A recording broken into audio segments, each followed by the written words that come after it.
HW Media.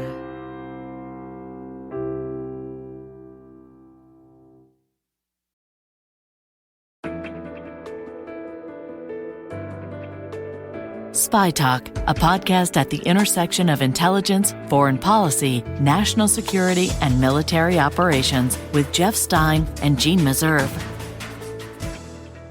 Hi there, I'm Jeff Stein. And I'm Jeanne Meserve. Welcome to another episode of Spy Talk. There was jubilation and excitement in the space community this week with the unveiling of the first images from the James Webb Space Telescope. It is going to be so precise, you're going to see whether or not planets, because of the chemical composition that we can determine with this telescope of their atmosphere, if those planets are habitable. And when you look at something as big as this is, we are going to be able to answer questions that we don't even know what the questions are yet. That was NASA Administrator Bill Nelson. A bit later, I'll talk with Shawn Usman of the firm Rhea Space Activity about some suspicious Chinese activity in the vicinity of the Webb telescope and about the yawning gaps in our ability to track what is going on in the vastness of space. Jeff? Well, you and Mr. Usman raised some very interesting, even disturbing questions about Chinese advances in space warfare, Jeanne. Meanwhile, back on Earth, a couple of weeks ago, I watched a fascinating documentary on the real story behind Operation Valkyrie. People may remember that was the failed plot to assassinate Hitler in 1944. The documentary said that the high-level plotters against Hitler were considered traitors by the German public 2 decades, maybe even more, after the war. In other words, sympathy for the Nazis remained deeply rooted in German society until the government proclaimed the plotters martyrs, not traitors, in 1964. But attitudes were slow to change. Then came a piece I read in the online investigative magazine, The Atavist, about how in the waning days of the Cold War, East German police and intelligence agencies, abetted by a KGB agent named Vladimir Putin, used a far-right charismatic activist named Rainer Sonntag to stir up trouble for West Germany. Indeed, the Russians had surreptitiously backed neo-Nazis in West Germany for years, the story said, to tar its government as sympathetic to them. In any event, I was sure Spy Talk listeners would be interested in this fascinating story of Putin and the neo-Nazis, so I invited a co-author of the Atavist story, Leigh Baldwin, to come on the show and talk about it. Leigh Baldwin, welcome to Spy Talk. You and Sean Williams have written an absolutely fascinating and intriguing piece that goes a long way to explaining Vladimir Putin's early KGB activities in developing and exploiting the far right in German politics. Now let's set the scene for Putin in Dresden. Dresden in the 1980s, communism is collapsing, and Dresden is flooded with tantalizing things from the West, such as sex magazines, a sex industry, brothels, and so on. So set the scene for us in Dresden. Well, this is Dresden in 1990, just after the wall has come down. Dresden's been a backwater, if you like. Berlin is where all the really interesting stuff in the Cold War is going on. Putin has been posted to Dresden as a KGB officer. He's not necessarily having the most fascinating time there, although he did say that he put on a lot of weight from drinking a lot of beer. But come the fall of the wall, Dresden starts to receive this influx of new things from the West that were forbidden. People from West Germany see an economic opportunity. They pour into East Germany, setting up things like sex shops and brothels. The one thing is that in East Germany, there weren't very many foreigners during the Cold War. People who did come from abroad may have been students largely from abroad, or whether a certain number of foreign workers who were all kept in separate housing, kept very separate from the normal populace. So the other people who saw opportunities as well as economic were Nazis. There had been a suppression of all sorts of political resistance in a one-party state for around half a century. And suddenly there was this opportunity both for economic influx of new types, but also for racists to spread their new propaganda. And for criminals. So let's bring in the key character in your story, Rainer Sonntag. He's a petty criminal with a long history of being in and out of jail, and the local police see an opportunity to use him, which eventually Vladimir Putin gets a piece of. Rainer Sonntag's story, as far as we can tell it, starts in East Germany in the 70s. What we have is a cache of documents from the Stasi archives, which show us how Germany's secret police were spying on almost everyone, including Sonntag, from an early age. He was a petty criminal. He got mixed up with the law. And at some point, police offered him a deal, either basically spend most of your life in prison or spy for us. Now, the unit he ended up working for was what's called the K1 unit of the East German police, technically a police unit, but in practice answering to the Stasi. And this particular K1 unit that recruited Rainer Sonntag was overseen by Vladimir Putin. The Stasi, we should explain for people not familiar with it, were the all-encompassing secret police of East Germany. They had, between the Stasi and other police units, you write that there were some 200,000 informants in East Germany. 1 out of every 63 citizens was an informant. My God. So anyway, there's this vast police apparatus, and Vladimir Putin, being a KGB guy in Dresden, wants to have a close relationship with them, and they begin to work together, developing informants, including Rainer Sonntag. Yes, that's right. I mean, part of it was bureaucratic pressure on them to recruit as many informants as possible. So they were hoovering these guys up. There was a guy called Georg Schneider who worked for Putin, and he had a reputation as being a bit of a genius recruiter of informants. He used South American students who'd been sent to East Germany to set up networks of spies running all the way to South America, which he used to run a sort of reverse rat line, smuggling people back from South America into the West to spy on people. And one of the agents he talent spotted, if you like, was Rainer Sonntag. He was a pretty small-time guy when they first recruited him, but he turned out to be far more influential than they could have imagined. And Putin and the East Germans saw an opportunity with Rainer Sonntag to develop a far-right movement in West Germany to help destabilize the West German government. And we should also note, as you do in your story, that Putin, in the Soviet Union, he had worked for the KGB's 5th Directorate, the division tasked with fighting ideological subversion by using informants and agents to flush out anti-regime agitators and pamphleteers. So this was not new territory for Putin. Anyway, tell us of how they began to use Sonntag to build a far-right movement in West Germany. Well, this is exactly the question, and historians are quite divided on this. Going back to the 60s, the KGB and the Stasi had a history of stirring up Nazi propaganda and violence in West Germany, basically to destabilize things, to discredit the West German government, either by causing chaos or by hoping that the West government would ban the Nazi parties and then pointing the finger at them and saying they were hypocritical and undemocratic. By the time the 1980s come around, I think the recruitment of Rainer Sonntag is a bit more pragmatic. They're not necessarily trying to start a big right-wing movement in the rest.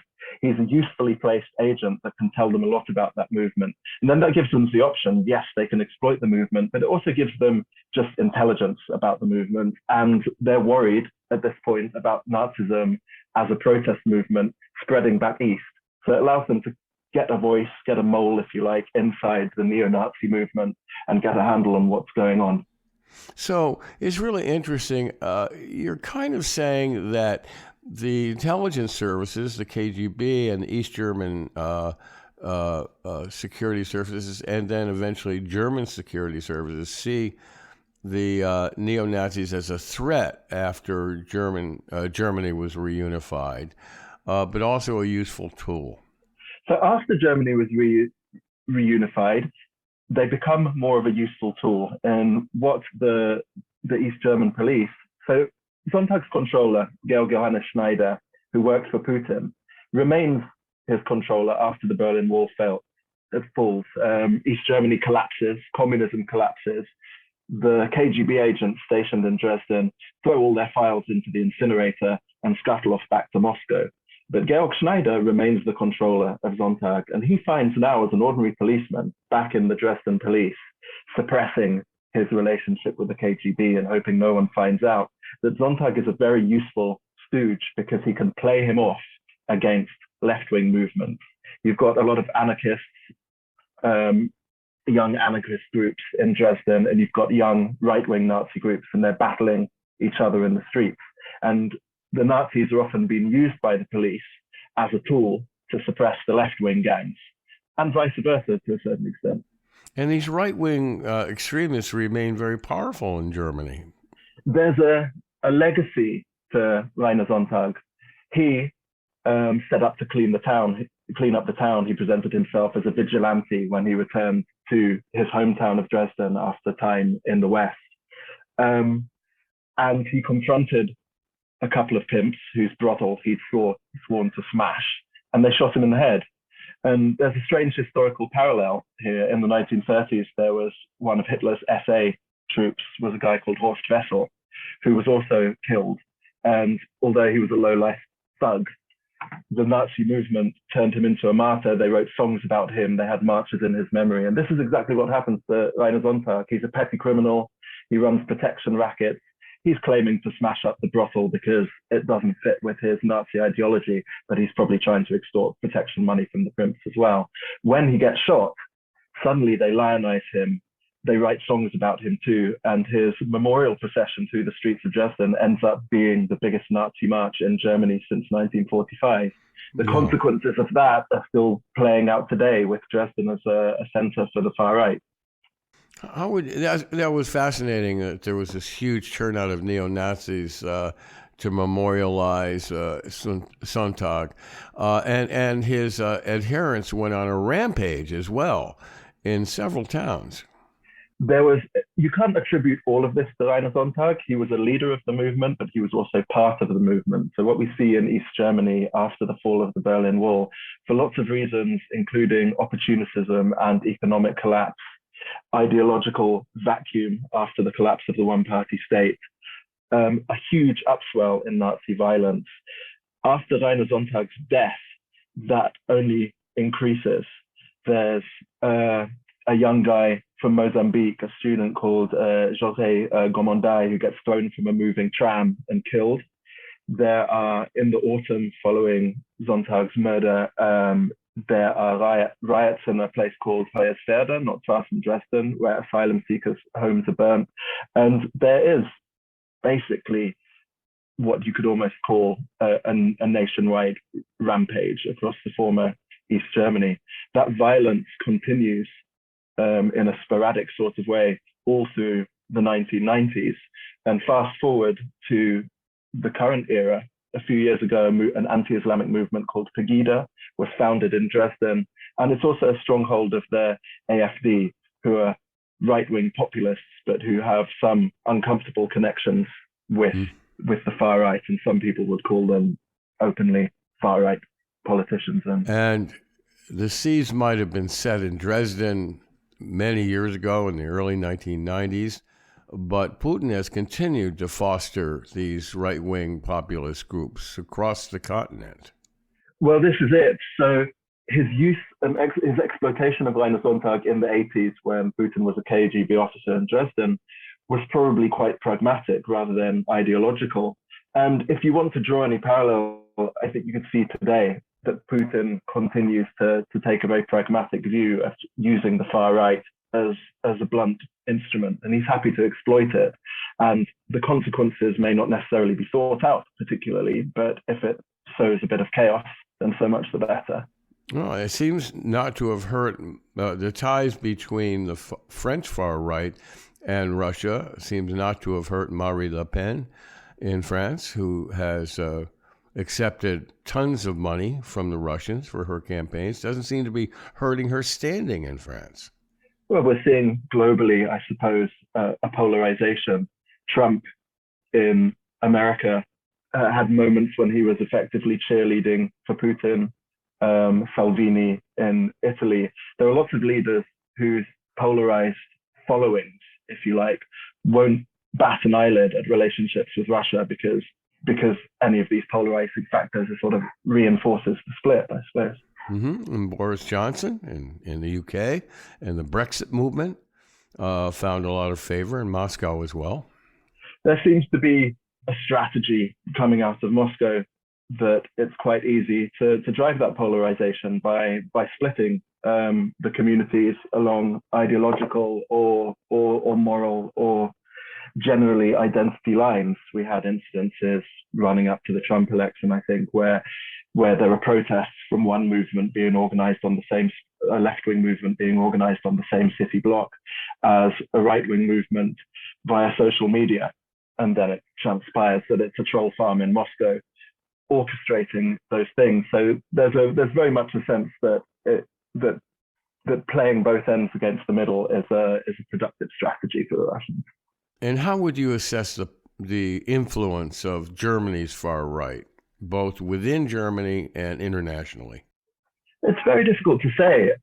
Germany has, in some ways, struggled more than any other European country with its far right. In some cases, it's been very successful.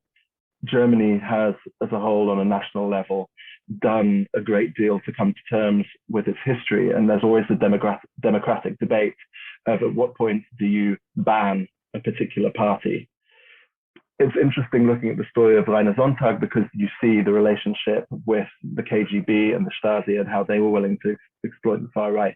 But there's also, it shouldn't be neglected, have been relationships between West German intelligence and the intelligence of modern Germany and complicity with certain elements of the far right. And that's a huge institutional problem that remains. It's the bleeding of the traditional far right into the populist far right that, if anything, is most insidious. And that's not necessarily a German problem, but it's a problem that Germany can exemplify. Mm-hmm. And the far right has made inroads into the security services. There have been scandals about various security service chiefs and their relationship with the far right. Likewise, the police. There was a few years ago a string of neo-Nazi motivated murders, and there were big questions in Germany about how the investigations into those were conducted. There is an endemic problem of institutional sympathy for the far right in Germany. I don't think it's widespread, but there are cases where it's popped up, where in other countries that might be quite eyebrow raising. Is there some parallel between the KGB's exploitation and Putin's continuing exploitation of far right parties in Europe with Ukraine? I think there certainly is, and there's this sort of hall of mirrors logic going on in Ukraine, and this is the irony of it that we were very much aware of when we wrote our story, that Putin is self-declaredly denazifying Ukraine, running after fictional Nazis, and here we were able to uncover his relationship with a very real one. It's all part of the same web of propaganda and this sort of turning upside down of the ideas. And again, it does come back down to a certain pragmatism and a willingness to instrumentalize political movements one way or the other with the attempt of sowing uncertainty and chaos and disharmony in the West. Putin's strategy goes beyond cynical. I don't know what the word for it is, beyond ruthless and cynical, that he denounces Ukraine and smears it as a neo-Nazi outpost or a government riddled with neo-Nazis. At the same time, he has spent decades promoting neo-Nazis and the far right. It's a very stark irony. And as I say, for him, it's probably just a pragmatic calculation. Mm-hmm. Do you see him? I know you're not a Ukraine expert, and you've written about what happened in Germany with the KGB and Putin and local state and local police with the far right and nurturing the far right.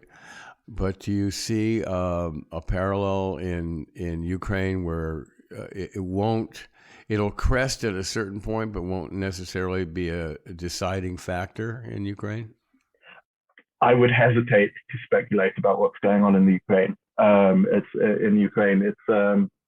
It's certainly Putin has failed to a large extent, and we were expecting him to march to Ukraine and be in Kiev within a couple of days, and Kiev remains independent, and he's not there.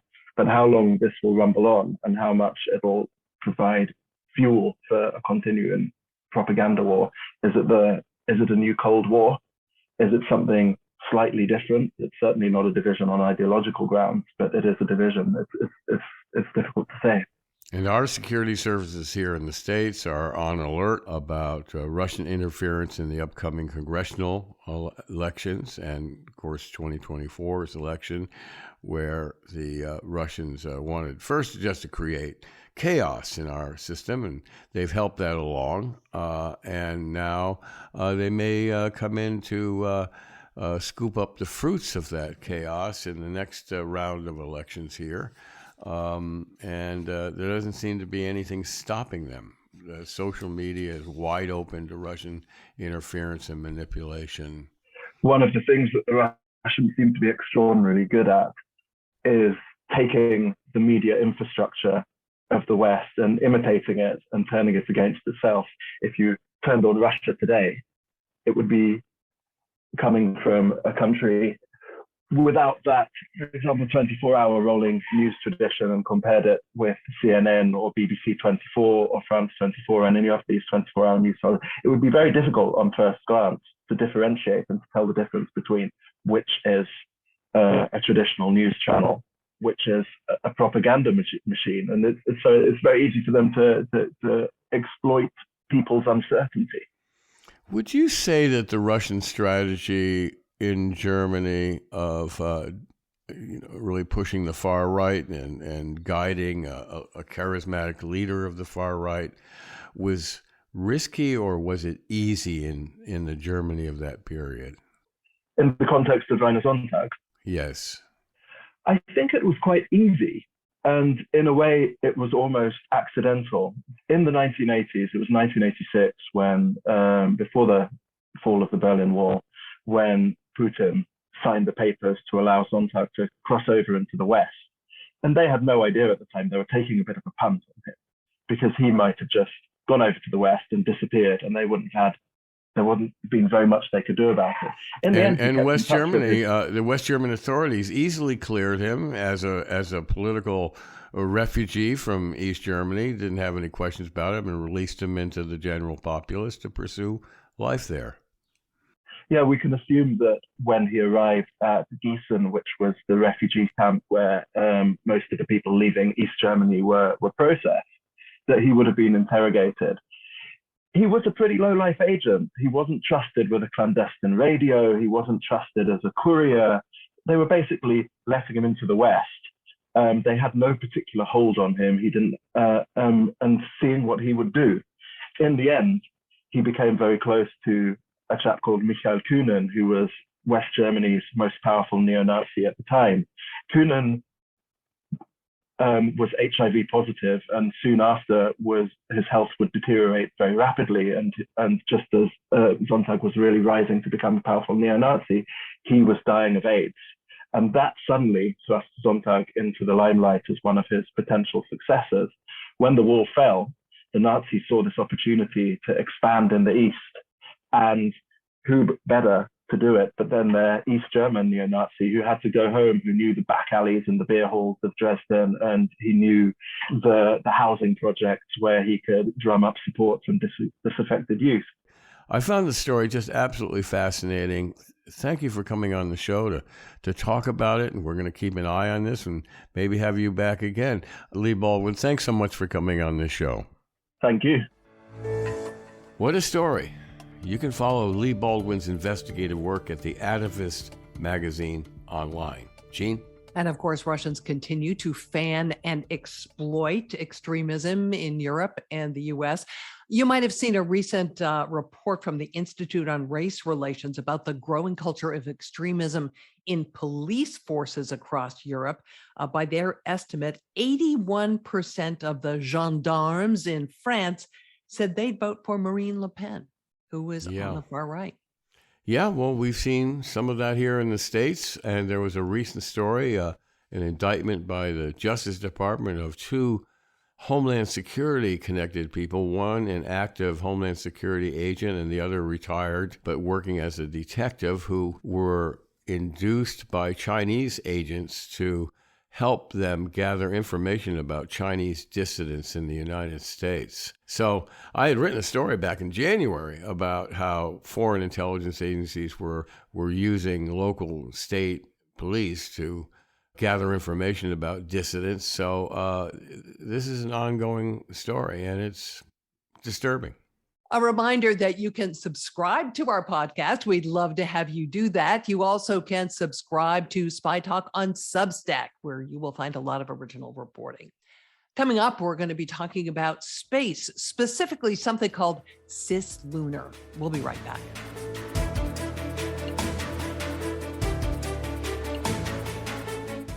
The satellites that we rely on for intelligence, communications, military operations operate in low Earth orbit, or LEO, and geostationary orbit, known as GEO.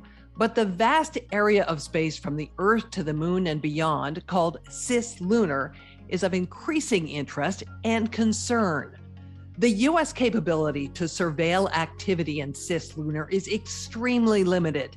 And with other nations, especially China, moving assertively in space, it is a major gap. Shawn Usman worked for more than 10 years in the intelligence community before founding Rhea Space Activity. His firm is working with the Space Force to help the U.S. government see where it currently cannot. We have very good tracking abilities in LEO, all the way up to GEO, and this is primarily done by using ground-based radars. We're able to look at space debris and characterize where it's going. This is the type of technology that was used to protect astronauts in the space shuttle and the ISS. Once you get to GEO and a little bit beyond that tracking ability becomes quite challenging from the ground. So you want to use space-based assets then. And it's a challenging prospect, and it's something that once you get beyond GEO, you do start to get into an environment where you're very blind. And the reason why you're blind is just because the distances are so large. One thing you learn really early in grad school when you're studying astrophysics is that space is mind-bendingly large. And you really only get to understand that for humans and for the military, we've just been playing outside of the pond a little bit, you know, similar to how like when life first started to come out of water and get onto land, right? There were lots of creatures there, like salamanders and reptiles, that go out onto the beach and then go back in. But actually, a full land-based animal took millions of years to evolve to do that.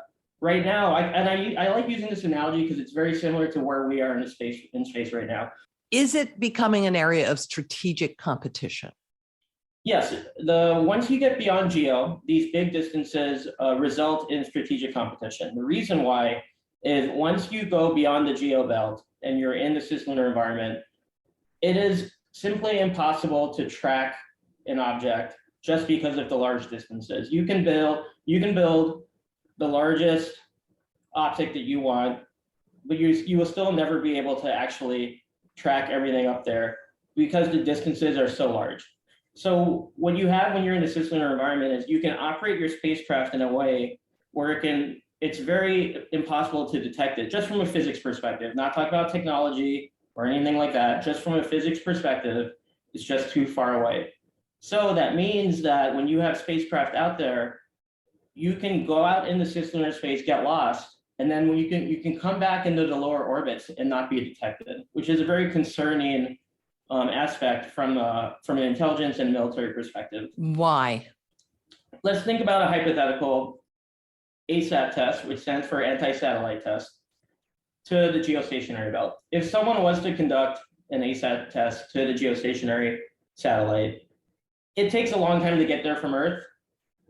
You can always see launches happening from Earth, and you'd be able to track it using lots of the ground-based radars that are used for space debris monitoring currently. So you'd be able to track it. You'd have a lot of warning to know that this type of mission was happening. But let's say, for example, instead, you had a satellite that's in a lunar regime, just hanging out right there. There are several Chinese satellites in the lunar regime. If they decided to come into the geostationary belt, and if they were radio silent, for example, they were not communicating with Earth at all, it would be something that would happen where they would come in and we would not be able to detect that. And that's the biggest concern right now, is we want to be able to detect that, but there's no way to see those satellites optically based on the physics of the problem. It's just very challenging. And the geostationary belt is of utmost importance to the world because that's where all our telecommunication satellites are. There's a lot of military and intelligence satellites up there as well, and there's a big need to protect those satellites. And those are some of the biggest, juiciest targets in the space domain because when you're in geostationary orbit, you just have to be a bigger satellite to do the job that you need to do with communicating with Earth. And so that's the biggest concern right now, and that's something that my company has developed a system of lunar intelligence, which we call Lunin, to solve that problem. And what does that involve? So our Lunin project, which is funded by the US Space Force, and that project is about building a constellation of small satellites that go out to the cislunar environment, and then they come back into retrograde geostationary orbit, and then they go back out. And these are small satellites that then provide surveillance, not only of the entire lunar environment, but also the geostationary environment. So it's a constellation of approximately 26 satellites that go around, and it gives the US Space Force the ability to monitor the entire region, to make sure that there is no type of ASAT type of test that emanates from the cislunar environment ever happens. How long would it take to deploy this system? Based on our calculations, we think if we were to, we think that we would be able to deploy this system in approximately 5 to 6 years. And the most important thing about this system is the orbit that it resides in. It's one of the only stable orbits that allows you to surveil the entire cislunar regime and the geostationary regime at the same time. And this is a really important orbit, and whoever gets to that orbit first will own it. And it's our mission as RSA and with the US Space Force to make sure that we get a US satellite up there as soon as possible. 5 or 6 years is a long time, considering the fact that China has assets in cislunar already, correct? Yeah, this is true. I think it would take 5 to 6 years for the full constellation, but we could put the first one up within 18 months if we really had some gumption. And if you had the funding. Of course. So let's talk a little bit about what China is doing up there. They have been to the far side of the moon. They have put down a lunar rover, and they have a satellite up there, a relay satellite, which is something we don't have, correct? Based on everything that's up there publicly, that is correct. Oh, you mean there could be a lot more that we don't know about? I'm just operating on unclassified information right now, so. But they could have put more assets up there, correct? Would we know if they had deployed other things? Well, the way you figure out what satellites are up beyond geostationary orbit is when you're beyond geostationary orbit, you have to navigate. And navigating typically for spacecraft involves GPS. GPS signals do not work when you're beyond geostationary orbit for the most part. So what the current methodology that we use, it's called two-way ranging. This is what NASA uses for the Mars landers, for all the deep space missions. It's a very simple process where the satellite constantly calls home to Earth and asks Earth for where it is and what time it is. This is what China uses. This is what the United States uses. And so when you're in that cislunar environment, that satellite is constantly emanating radio waves to communicate with Earth so that it can fly its mission. So the way you can track that is mainly by tracking those radio waves, and then you can understand where it's going. But what if the satellite did not need to navigate by contacting Earth? And that's a really big game changer. And that's something called using optical navigation. And that is something that my company has pioneered a technology that allows us to do that. And that's primarily the technology that we are working with the US Space Force on to get on our satellites, because we want US satellites to be able to navigate in the cislunar environment without ever contacting Earth. Because if you do that, then the satellite never has to contact Earth and you never know where it is. And the Chinese theoretically could be doing this, right? Because they have a relay satellite up there, because we don't really know what they have on the moon. Well, what we do know is all their relay satellites do emanate radio waves, and that's how amateur astronomers at, for example, SETI, detect the Chinese satellites' activities and figure out where they're going. So we already know that they use this two-way ranging capability.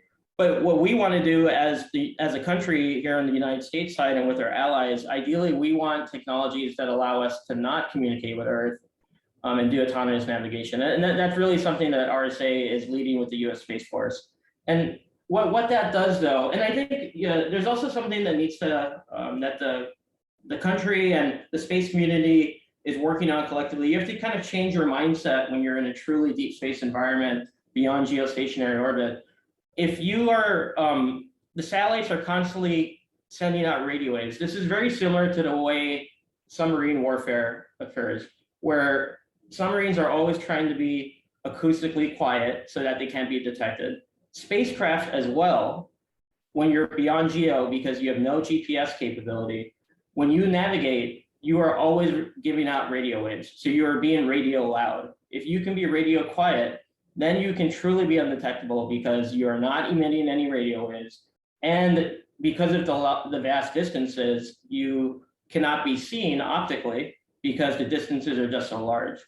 So when you're in this new environment where you want to fly spacecraft and do all the activities that you need to do, you really need to think about the challenges of this environment where the distances are large and you can really operate spacecraft in a different way. So we've talked about the Chinese having assets up there. Does anyone else, the Russians, commercial entities? There are a variety of other countries doing one-off scientific missions out there, but I would say the two main players right now are the United States and China. There are a variety of US companies going up in a very short time frame, commercial companies that are going up in support of the NASA Eclipse program.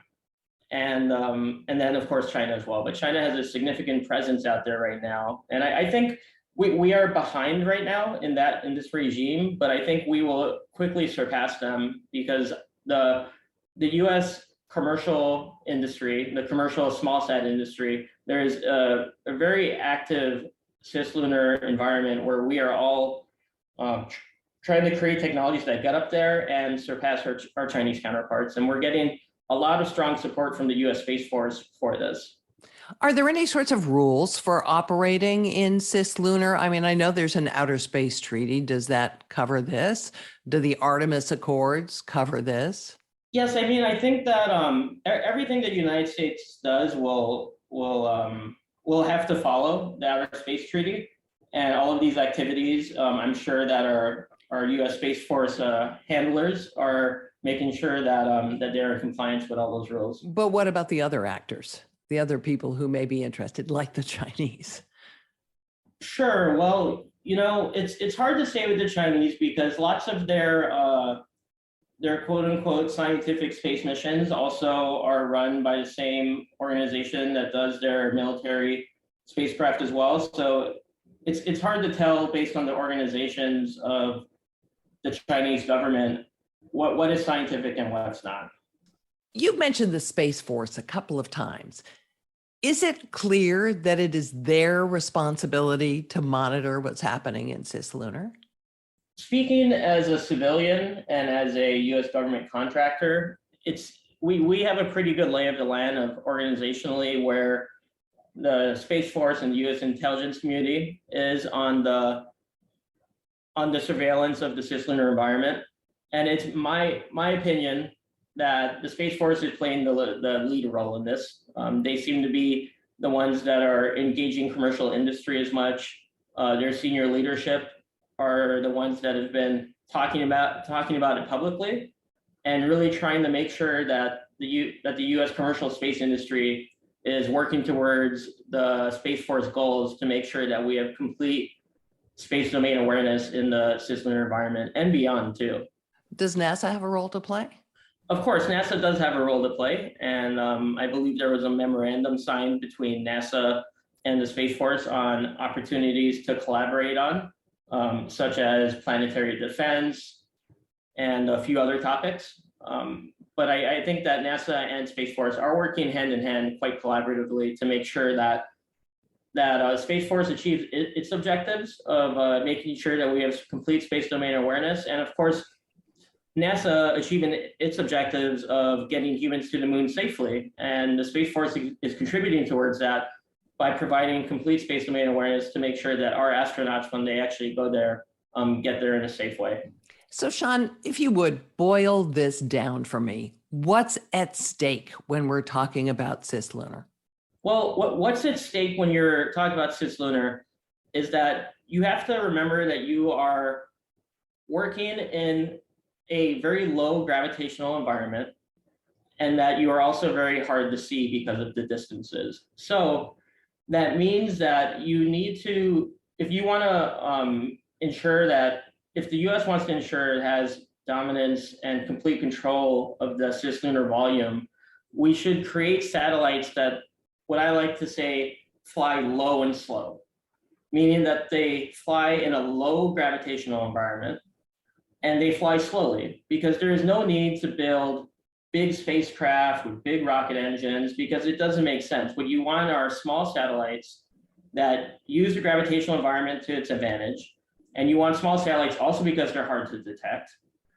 And you can also proliferate across the entire volume in numbers, because small satellites are always cheaper than large satellites. And so if you can populate the cislunar environment with thousands of satellites, you then can actually surveil that entire volume in an economic way. And this is something that that China is already doing. One important statistic here is in 2018, the People's Republic of China surpassed the United States in orbital launches 39-1. That was the first time. We're never going to catch them on launches now, number of launches. But the interesting thing is, we surpassed, in that year in 2018, the United States surpassed China in total tonnage put to orbit by a significant number. So we put a lot more volume up there. They put more stuff, but smaller up there.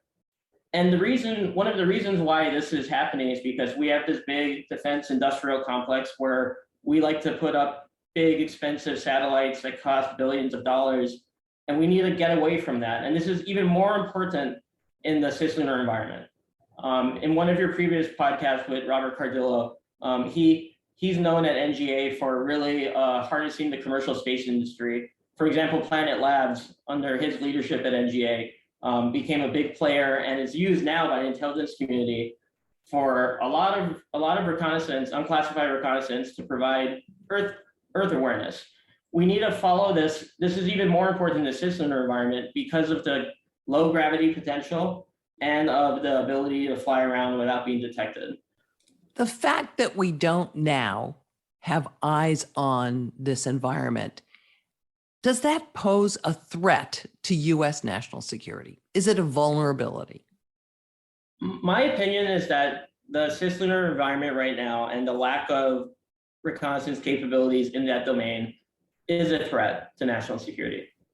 Can you expand on that? I would like to see what the United States needs to do is create a system where we can track all cislunar objects just like we do in the lower altitude orbits, like in LEO and GEO. But that is not a trivial task, because you need to be able to do it in the space environment. So we can't rely on sensors on the Earth anymore for cislunar. It has to be a constellation of capabilities. And it's not just electro-optical. We need to have infrared capabilities. We need to have SIGINT capabilities. We need to have the full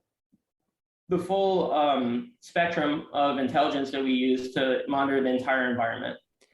If we lose in cislunar, have we lost the space race? Yes. If we lose in cislunar, we've lost the space race. There's no doubt about that. And the reason why is because from the cislunar environment, you can come in on the lower orbits without being detected. Based on current technologies, you can come in to lower orbits without being detected.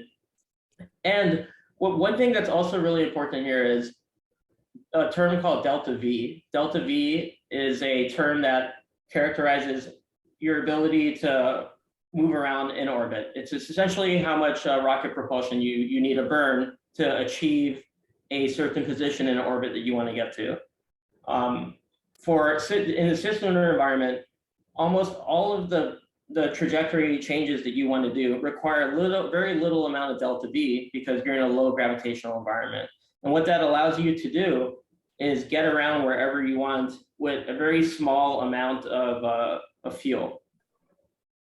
And that is something that is a game changer when it comes to the space environment, because that means if you have a variety of spacecraft in the cislunar environment with small amounts of delta V, you can get into GEO, you can get into LEO, you can move around, and you will not be able to detect these types of movements if they start in the cislunar environment. So we've been talking about this space between the Earth and the moon. What about beyond the moon? Right. So this is also a concern, and it's something that is only happened recently. So, for example, let's talk about the James Webb Space Telescope. This is a multi-billion-dollar telescope. I worked on it when I was in grad school. James Webb is in the Earth-Sun L2 point, that's the Earth-Sun Lagrange 2 point. So that's where it resides. So the question here now is that satellite protected? And it's a very expensive US asset. So recently, a Chinese satellite was in the lunar environment. And then it decided to just go out to the L2 point. It did so with very low delta V. It went out to the L2 point and it hung out there for a little bit.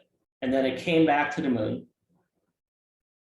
Most recently, in January 2021, the Chang'e 5 orbiter was around the moon, and then it just went to the Earth-Sun L1 point. There are two NASA missions out there, the Solar and Heliospheric Observatory, SOHO, and the Deep Space Climate Observatory. So those two NASA assets provide critical space weather data to the US government. So this Chinese satellite last year in January 2021 went out there. It was out there and it just hung out there for a few months. And then it came back. But the only way we knew it came back is from amateur radio astronomers using SETI telescopes, detected signals from that satellite coming back to the lunar environment. That's the only way we found out about it. So that's a concern. Are they trying to spook us? What are they doing out there? Could they destroy the Webb telescope and these other NASA missions? What I can say is that they're able to get out there and do what they need to do out there, right? They're demonstrating this capability. When you look at their press statements, they say that they are testing out their spacecraft to see what its capabilities are. But they just happen to be going where we have assets. Yes. Which obviously has other implications. Of course. And this is why there should be extreme importance paid to in the lunar environment by the U.S. intelligence community and the Space Force, because once you own this environment, you can get anywhere in ways that are hard to detect. Would the system you're talking about putting up, would that detect this activity beyond the moon? Yes, it would, but because actually that system that we are talking about, a constellation of small CubeSats in the retrograde resonant geostationary orbit, one of those satellites can easily, with a small burn of delta V, it can go out to those Lagrange points as well. It can change its orbit. And if it sees a satellite going to, for example, Webb, it can peel off of our orbit and follow it, for example. That's what this constellation allows. And that's what any type of constellation needs in the cislunar environment is when you have a constellation in the cislunar environment, you can follow objects that you want to follow, but you need to be there first. You need to already be there. And currently, the United States does not have the presence that we need to do these types of missions. That was Shawn Usman, a veteran of the National Geospatial Intelligence Agency, now founder of Rhea Space Activity. Jeff? Well, it's a little bit disturbing to me to learn that the U.S. won't be able to deploy a full constellation of satellites in some 5 or 6 years. Is that right? That's what he said. He said, a smaller number could be put up more quickly if they have the funding and the support to do that. And these are tiny satellites, right? Oh, unbelievable. I have held one of these CubeSats before, easily fit in my arms, a little awkward because they have these wings that collapse, but they only weigh, a couple of pounds. Very easy to hold and very easy to launch, by the way, and not as expensive as those huge military satellites that are operating in LEO and GEO. You can hold it in your hand. My God, this sounds like a cliche, but it sounds like something out of Star Wars, these little tiny things that can buzz around. Anyway, one other question is, that's kind of disturbing is that there's real uncertainty about what the Chinese are up to with their ASAT satellites or capability. We know they've conducted some ASAT tests, but from the ground. Up there, what has been concerning is that they have sent a mission to the dark side of the moon. The far side of the moon is actually the right term to use. And they also have a relay satellite up there. So they have capabilities that we do not have. And we, as Shawn discussed in the interview, the only reason we know that they sent something somewhere close to the James Webb is that amateur astronomers happened to catch this when they were doing observations from the Earth. We need to know more. That's why it's so important to get his system or a system like it up there in orbit. Great. Another thing to slap my forehead over. My forehead is becoming absolutely flat in the last couple of years. Anyway, that's another edition of Spy Talk. Thanks for joining us. We really appreciate your sticking with us, and have a great summer. Thanks, Jeff, and thanks to all of you for listening. I'm Jeanne Meserve. And I'm Jeff Stein. See you next week. For more original reporting and insights like this, subscribe to spytalk.co on Substack and follow us on Twitter at @talk_spy. If you enjoyed our podcast, subscribe and leave a review on Apple Podcasts, Spotify, or wherever you get your podcasts.